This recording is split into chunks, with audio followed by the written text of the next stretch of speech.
से आपको दिखा रहे हैं जो आज प्रदेश को सौगात मिलेगी। और इसके साथ ही एक बड़े लंबे समय से इंतजार किया जा रहा था कि बसें मिले, बेड़े में सुधार की गुंजाइश थी, लिहाजा मुख्यमंत्री भजनलाल शर्मा की पहल पर ये एक बड़ा सौगात दी जा रही है। मेरे साथ डिप्टी सीएम प्रेमचंद बैरवा जुड़े जो अभी पहुंचे। एक लंबे समय से इंतजार भी था ऐसी बसों का, तो आज किस तरह की सौगात आप देने वाले हैं, सीएम साहब देने वाले हैं? मैं हमारे यशस्वी मुख्यमंत्री जी का मैं आभार व्यक्त करना चाहूँगा कि उन्होंने इस राजस्थान के जनता के लिए और यात्रियों के लिए जो सुविधा की उन्होंने एक मुहिम लेके उन्होंने जो काम किया है कि हमारे यात्रियों को अच्छी सुविधा मिले और उनकी सुरक्षा भी रहे। इसके लिए हमने हर बसों में पैनिक बटन भी लगाया, जिससे हमारे समाधान पोर्टल में अगर कोई भी गाड़ी में कहीं भी कोई छेड़छाड़ होती है तो तुरंत समाधान पोर्टल पर जाता है और उसमें उसके बाद एक्शन होता है। इसी तरह हमारे जो महिलाएं हैं उनको भी हमने रक्षाबंधन पे 2 दिन की फ्री यात्रा दी है। हमारे स्टूडेंट्स जो एग्जाम देने जाते हैं उनको 2 दिन पहले और 2 दिन बाद में, इस तरह 5 दिन की हमने सुविधा उनमें भी दी है। हमने 70 से 80 साल के जो हमारे वृद्ध जन है उनके लिए भी हमने पहले 30% छूट थी, हमने 50% छूट दी है। और इस बसों में इस तरह की ऐसी लग्जरी सुविधा भी हम देने के लिए तैयारी कर रहे हैं। आने वाले समय में एक अच्छी तैयारी भी इनमें मिलेगी। और इसके अलावा हमारे जो नई बसें हैं, रोजाना कंडम हमारी बसें होती है, लेकिन धीरे धीरे हमारे अभी 500 बस आई थी, अभी 162 आज शुरू हो रही है। आने वाले भविष्य में करीब 800 बसें और आएगी और निश्चित आने वाले समय में हमारे यात्रियों के लिए एक बेहतर सुविधा देने का काम कर रहे हैं। मैं यशस्वी मुख्यमंत्री जी का बहुत बहुत धन्यवाद।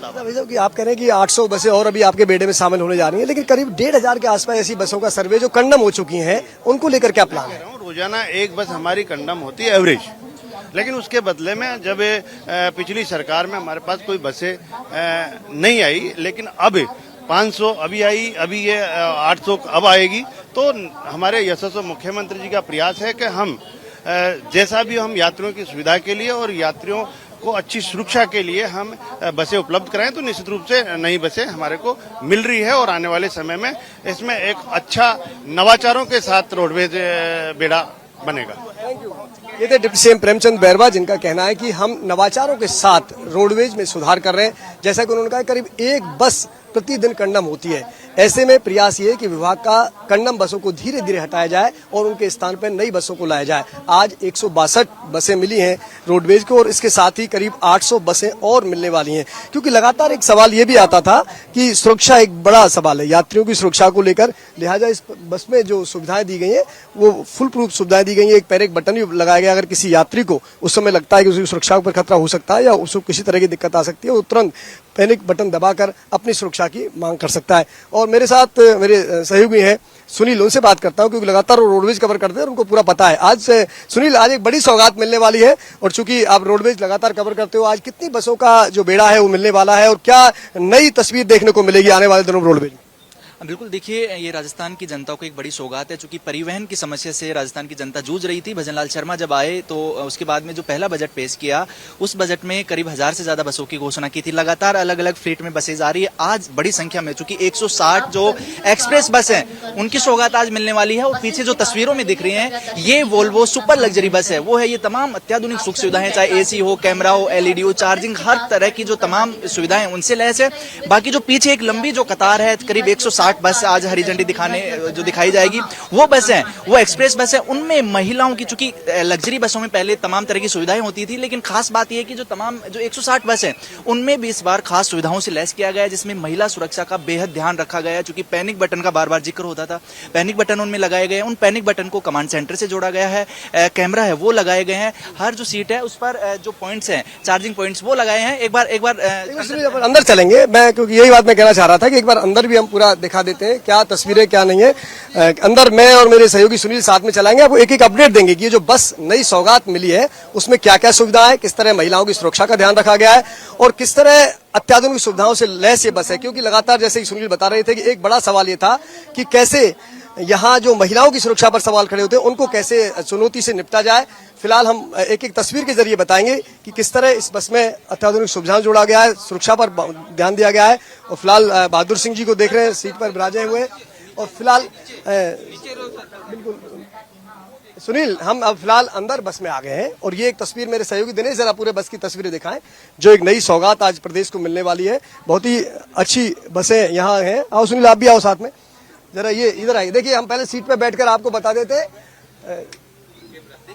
जी जी बिल्कुल, ये हम बताएंगे आपको। सुनील अगर इधर आओ पहले हमारे, ये देखिए फिलहाल बसों पे आप सीट पे बैठे, कैसा फील हुआ है सुनील? बिल्कुल यही लग्जरी जो बसेज की खासियत है कि इसमें जो सीट है खास तौर पर लग्जरी स्पेसियस बनाई गई है। और दूसरी तरफ जिन सुरक्षा फीचर्स का जिक्र कर रहे थे, देखिए दिनेश दिखाएंगे, ये जो पैनिक बटन है, ये महिला सुरक्षा के जो मद्देनजर एक खास तौर पर पैनिक बटन है, ये लगाए गए हैं जिनको कमांड सेंटर से जोड़ा जाएगा। और कमांड सेंटर सीधा जो आसपास का नजदीक पुलिस स्टेशन है वहां पर इसकी सूचना दी जाएगी। अगर इमरजेंसी में किसी को जरूरत पड़ती है तो पैनिक बटन का यूज कर सकते हैं, जिससे सीधा तत्काल उसको राहत मिलेगी। इसके अलावा जो पैनिक बटन, ये बिल्कुल पैनिक बटन है। इसके अलावा जो एसी की फैसिलिटी है वो इसमें है। और साथ ही साथ चूंकि चार्जिंग पॉइंट्स है वो भी खास तौर पर इसमें लगाए गए हैं। और सबसे खास बात यह है कि बस में क्योंकि लग्जरी बस है वो लंबे सफर के लिए होती है, तो जो सीट है उनका किस तरह से जो बेहतर बनाया जाए, कैसे कंफर्टेबल बनाया जाए, तो सीट भी यहाँ पर खासी जो कंफर्टेबल वो है। ये सब बताने के पीछे उद्देश्य ये है कि जो बस का सफर है वो आम लोग करते हैं, क्योंकि जो साधारण बस है उनमें भी इसी तरह का जो अच्छी सुविधाओं से लैस किया गया है, तो आम लोगों को भी अच्छी जो लग्जरी जो सफर है वो हो सके और किस तरह से आरामदायक अपना जो भी गंतव्य स्थान है वहां तक पहुंच सके। लाल सिंह, तो देखिए, मेरे सहयोगी सुनील बता रहे थे कि आप अगर कभी भी सफर पर जाते हैं तो आपके जहन में होता है कि मैं मंजिल पर सही सलामत पहुंच जाऊं। लेकिन हाल ही के दिनों में एक बड़ी चुनौती उस समय बनकर सामने आई जब कई बार बसों में हमने इस तरह की घटनाएं देखी, महिलाओं के साथ छेड़छाड़ की घटनाएं हुई, कई बार आपसी स्टाफ और उनके साथ मारपीट की घटना हुई। तो ऐसे में इन तमाम घटनाओं को ध्यान में रखते हुए बेहतर सुरक्षा प्रणाली को इसमें बिल्ड किया गया है, ताकि किसी भी यात्री को अगर कोई दिक्कत है तो तुरंत प्रभाव से सहायता प्राप्त कर सकते हैं। और देखिए, मैं स्टाफ से बात, सर आप ये जरा बताएंगे इस बस के बारे में, क्या क्या कैमरे की सुविधा है, क्या जरा बताएं। ये कैमरे के लिए लगाया हुआ है कि गाड़ी में कुछ भी होता है, इमरजेंसी कुछ होता है तो ये लाइव देख सकते हैं, आप ऑफिस में बैठ करके देख सकते हैं। अच्छा। इसमें 3 कैमरे लगे हुए हैं, एक एंट्री के लिए, दूसरा पैसेंजर का फर्स्ट बैक में और फ्रंट में। तो ऑफिस में बैठे बैठे देख सकते हैं इसमें कि आपकी गाड़ी में क्या हो रहा है। ठीक है, बाकी सर सोनी जी आप जरा बताएं, प्रकाश डालें इस पर। बता रहे थे 3 कैमरे इसमें इंस्टॉल रहेंगे, एक कैमरा जो लगातार आप अंदर लाइव भी देख सकते हैं। देखिए, इसमें मैं बात करूं तो राजस्थान सरकार ने हमें काफी अत्याधुनिक बसें दी हैं और हम इन बसों को प्रदेश की जनता के लिए बहुत ही अच्छे तरीके से संचालित करेंगे। इसमें यदि पैसेंजर की बात करें हम तो आराम के लिए पुशबैक सीट्स हैं, एसी है, फुल्ली एयर सस्पेंशन है, काफी आरामदायक यात्रा होने वाली है पैसेंजर्स के लिए और वो बहुत ही अच्छा फील करेंगे। इसके अलावा यदि मैं सुरक्षा की बात करूं तो इसमें कैमरे हैं, इसमें पैनिक बटन जिसमें महिलाएं अपने आप को सुरक्षित महसूस करेंगी, इसमें FAPS है, फायर अलार्मिंग प्रोटेक्शन सिस्टम लगा हुआ है पूरी बस में, और FDSS भी है, फायर डिटेक्शन सेपरेशन सिस्टम है, जो कि इंजन कंपार्टमेंट में, तो 2 कंपार्टमेंट में ये भी हमने फैसिलिटी दी हुई है। और यदि हम मनोरंजन की बात करें तो इसमें LED दी हुई है, इसमें म्यूजिक सिस्टम है, आप अपने फोन को चार्ज कर सकते हैं, तो ये काफी फैसिलिटीज हमने इसमें दी है। LED के बारे में बताएं सर, जो मेरे कैमरा मैन दिखा रहे हैं पूरे हमारे दर्शकों को, ये LED क्या काम करेगा? LED में हम कोई भी मूवी चला सकते हैं, समाचार चला सकते हैं, इसके अलावा हम इसको लाइव देख सकते हैं, यहाँ कैमरे के थ्रू भी हम लाइव देख सकते हैं, तो ये सब चीजें इसमें हमने दी है। ठीक है, थैंक यू सोनी साहब। मेरे सहयोगी सुनील लगातार साथ में, हमने पूरी बस के बारे में आपको जानकारी दी और फिलहाल जो तस्वीर निकल कर आ रही है कि किस तरह ये बस आपको पूरी तरह से सुविधाओं से सुसज्जित है, सुरक्षा को ध्यान में रखा गया है और हमने जो अनुभव किया है उसको एक बार फिर हम दर्शकों को साझा करेंगे। मेरे साथ सहयोगी सुनील लगातार बने हुए, कुछ ही देर बाद प्रदेश को ये सौगात मिलने वाली है।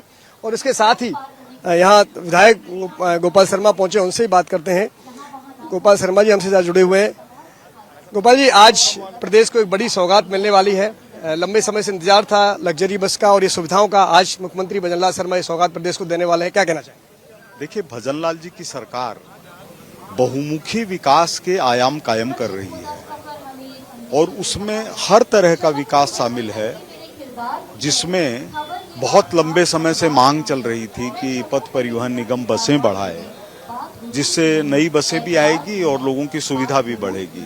और इसमें सबसे बड़ी बात होती थी कि बसों को लेकर के लोग पहले ही चर्चा करने लग जाते थे, किसकी बसें आ रही है, कितना ठेका मिल रहा है।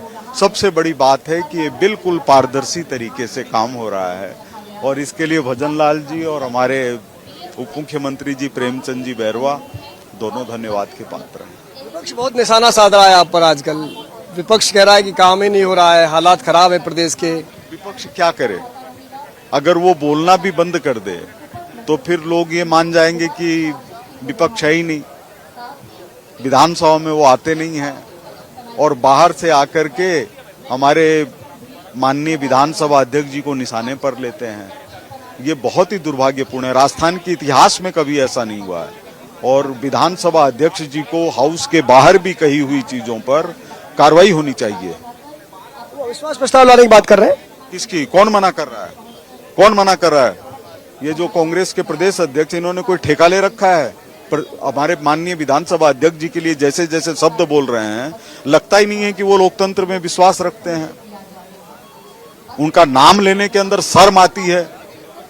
कांग्रेस ऐसे प्रदेश अध्यक्ष बनाएगी, कभी सोचा नहीं था। प्रफुल्ल चंद्र घोष थे पश्चिम बंगाल के कांग्रेस के अध्यक्ष, जिन्होंने श्यामा प्रसाद मुखर्जी जी की संदिग्ध मौत की जांच की मांग की थी, और दूसरी तरफ ऐसे प्रदेश अध्यक्ष जो सदन के माननीय अध्यक्ष जी की आलोचना कर रहे हैं।